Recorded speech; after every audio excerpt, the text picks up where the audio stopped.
Welcome back to Interview Ninja Step 57.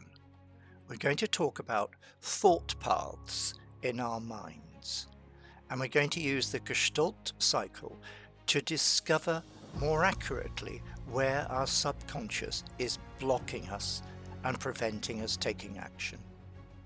Then we're going to think about how we can possibly unblock ourselves and take the actions that we really want to, and maybe get rid of some of those rather long to-do lists if you make such things, and at least make some baby steps towards things you have been putting off. Now you are more autonomous and aren't following orders quite so much as school and university, and even in some jobs.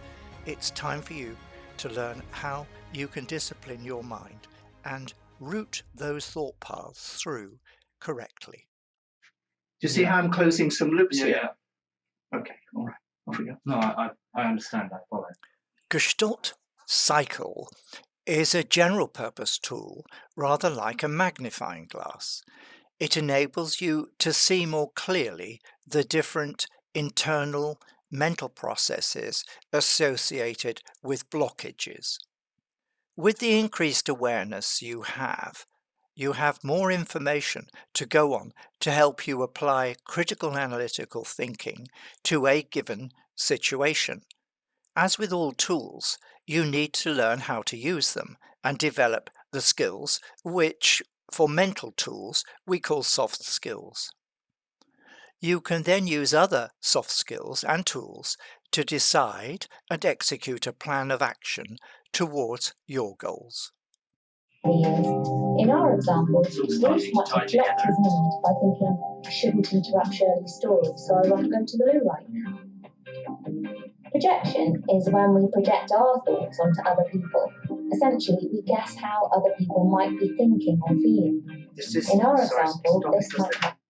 Okay, so as you move from being in a structured school type, university type environment where the external forces are dictating almost what you do, and you move from that into a more autonomous state where it's you deciding what you do, you need to move your way of thinking about what are other people going to think of me when I do this. Because if you're in a school, take as an example, if you do something that's different, the teacher's going to be cross with you, or you might get a detention or whatever. Yeah. So therefore, projection is really important to exist and not spend the rest of your life in detention, as it were. Yeah. Okay. So projection is about what will other people think of what I am doing. Yes. Okay. Yes. And you need to develop your mindset as to, well, how much do I care as to what they think? So projection is really projections that I'd say in all of my. So I've had a quick think about what blocks will go into all of the spaces, right? Yeah. And I think this one is the one that would affect me most, because that's putting yourself out there, right? Yes. So I think even Dubbers was telling me about it with her art. She was always worried about putting it out there, like properly, and just pushing it to other people because, and I know I am, just because of what people think. And actually, artists, proper artists who are driven from inside, which I think you are, okay? Yeah. They don't care what other people think. So you chose the word worried. Well, Jill was never worried about what other people thought of her work. But generally speaking, proper artists don't give a damn what other people think. They do what they have to do from within themselves. And some of them like it if other people like it, but what other people think, that this kind of projection thing is very low with a real artist. So I don't find that I'm worried about what people, using the word worried again, I don't care if someone says that they don't like it. That doesn't bother me, because if I like it and I'm confident that it's confident. Good. Yes. Yeah.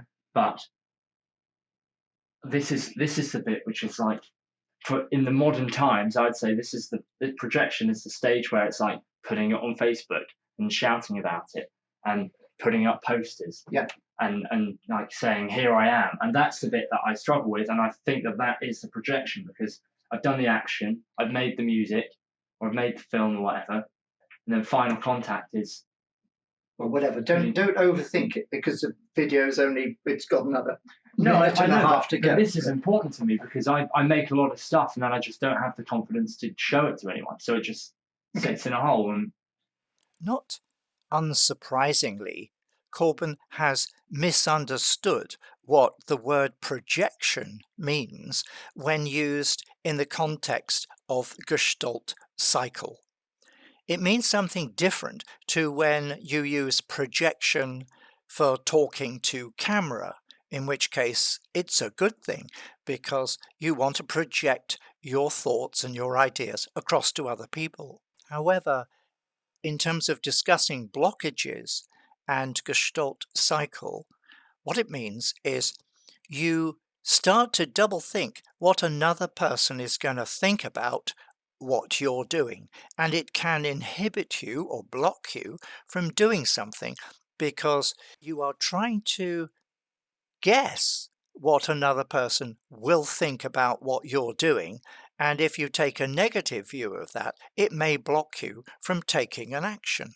Where his real block is will become clearer as we go through and complete the 7-step cycle.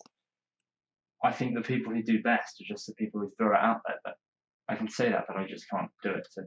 Well, we're just at the beginning of this consciousness of what goes on inside your head. All right, so I don't want to leap forward too quickly. I mean, I want us to have a little discussion. You know what I mean? Yeah. But there's like probably another 2, 3, 4 videos you could watch, all of which will help you get to grips with this. And I was delighted to see how much there is on YouTube to do with Gestalt, not just Gestalt Cycle, but the whole area of what's called Gestalt therapy. So this Gestalt Cycle is a small piece of the overall Gestalt therapy. Psychiatrists and psychoanalysts and psychotherapists, they're all different. Most of it is to do with treating the sick, mentally sick, because that's a career, that's a profession, and you can be taught it at university and so on. Now, what we're doing is pillaging these concepts to make you excellent. And that's why I was very fortunate. The company I worked for decided that the only way people could be managers, could be made strong enough to handle really difficult business situations was if they had these tools. Okay, so we weren't sick, particularly, we would have been considered normal or even high achievers. But if you're going to secure a big deal, if you're going to be able to hold down a job in a company, and so it was what's called the Senior Management Development Program. So they put us through it so that then if they needed to set up another company, they'd have a pool of people they could put in charge of those businesses. All right? But not many organizations are enlightened enough to do that. But there are specialist consultancies out there who do this. Okay? And they charge a lot of money. I mean, I was looking at the Sandler selling technique and how much that costs. That's $10,000 to go on the courses. Really? For a week. Really? Yeah, that's even more than that. Yeah. It's $10,000 dollars. Yeah. Still. To go through it for a week. And what you learn, I've got the book. I can show you what you learn. When I was about 4 years ago, Cisco wanted to have, they set up a new program of people, what was called revenue accelerators. They wanted to have a few people on each continent that could go to their gold partners who are reselling Cisco stuff and take them from one level of competence up to another level of competence. They initiated this program where you were tested. They didn't teach it to you. It was a like, you know, you sit these Cisco exams for security Yeah. and Yeah. Yeah. so on and so on. So it was a set of exams. So you could become an accredited, certified revenue accelerator. And it's going to, Tobin would say, I'm blowing my own trumpets. There were only 3 in Europe, and I was one of them that went through that. But it was a formalized Cisco process. That's crazy. Certified revenue. And it was very interesting to do it. But you did have to know about the products, but you also had to have the right mindset. So you could change the way a partner thought and their sales force thought about what they were doing. And I don't know why I got a bit launched off onto that. No. That's the nature of our discussions. Yes. Is It's what like fits? that. Yeah, Where does it come in? Okay, so let's go for it. Happen for Bruce just before he gets to final contact. What if they hear me pee, he might think. They'll think it's disgusting. And then he might decide to hold it in until he gets home. Retroflexion is another block where we actually work against our need. For example, a child needs to do his homework, and due to the fear of failure, rather than trying to answer his questions and risk getting them wrong, he retroflects by not doing it at all, and will therefore get punished at school. Confluence is a block that occurs when we go with someone else's need rather than our own. For example, Bruce really fancies a shepherd's pie, but Shirley says how wonderful the burgers are, and even though Bruce still prefers the idea of a shepherd's pie, he orders a burger. Egotism, the final block. This might interrupt your satisfaction. For example, Bruce has eaten his burger and has satisfied his hunger, but immediately begins to tell himself that he shouldn't have eaten that, and now he's going to get fat. So there you have it. The Gestalt Cycle. Let it run on.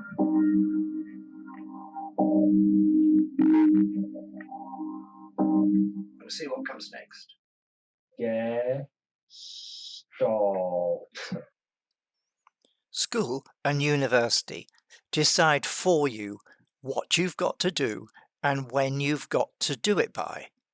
But once you leave those environments and have more control over your life, it becomes more of a challenge to decide exactly what your priorities are, and especially not finish up having a really long list of to-do things which you are blocked from doing and leaving it till the last minute or to when you're absolutely forced to do something.